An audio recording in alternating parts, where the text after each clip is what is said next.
কীর্তন গান ওদিকে প্রায় সম্পন্নর দিকে। রাতে প্রভুরা অন্ন সেবা নেবে না, তাই কিছুটা গোটা ফল ধুয়ে পরিষ্কার করে রাখছি। আমাদের এখান থেকে অন্য আর এক জায়গায় যাওয়ার কথা আছে, তাই এখানে আসর শেষ করে আর বেশি দেরি করবে না। কীর্তন গান সম্পন্ন হয়ে গেছে, প্রভুরা কিন্তু চলেও এসছে, আর বেশি দেরি করেনি। এসেই ঝটপট আবার বেরিয়ে পড়ে। দেরি করেনি এটাই বলা ভুল।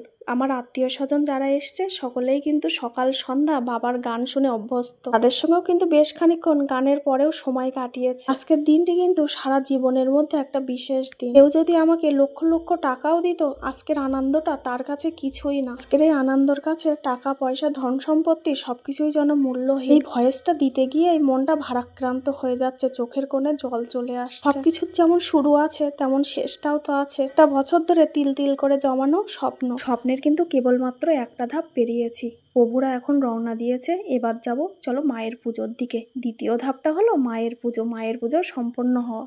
কীর্তন গান ওদিকে প্রায় সম্পন্নর দিকে। রাতে প্রভুরা অন্ন সেবা নেবে না, তাই কিছুটা গোটা ফল ধুয়ে পরিষ্কার করে রাখছি। আমাদের এখান থেকে অন্য আর এক জায়গায় যাওয়ার কথা আছে, তাই এখানে আসর শেষ করে আর বেশি দেরি করবে না। কীর্তন গান সম্পন্ন হয়ে গেছে, প্রভুরা কিন্তু চলেও এসছে, আর বেশি দেরি করেনি।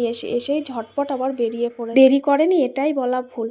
আমার আত্মীয় স্বজন যারা এসছে সকলেই কিন্তু সকাল সন্ধ্যা বাবার গান শুনে অভ্যস্ত। তাদের সঙ্গেও কিন্তু বেশ খানিকক্ষণ গানের পরেও সময় কাটিয়েছে। আজকের দিনটি কিন্তু সারা জীবনের মধ্যে একটা বিশেষ দিন। কেউ যদি আমাকে লক্ষ লক্ষ টাকাও দিত, আজকের আনন্দটা তার কাছে কিছুই না। আজকের এই আনন্দের কাছে টাকা পয়সা ধন সম্পত্তি সবকিছুই যেন মূল্যহীন। এই ভয়েসটা দিতে গিয়ে এই মনটা ভারাক্রান্ত হয়ে যাচ্ছে, চোখের কোণে জল চলে আসছে। সবকিছুর যেমন শুরু আছে তেমন শেষটাও তো আছে। একটা বছর ধরে তিল তিল করে জমানো স্বপ্নের কিন্তু কেবলমাত্র একটা ধাপ পেরিয়েছি। প্রভুরা এখন রওনা দিয়েছে, এবার যাব চলো মায়ের পুজোর দিকে। দ্বিতীয় ধাপটা হলো মায়ের পুজো সম্পন্ন হওয়া।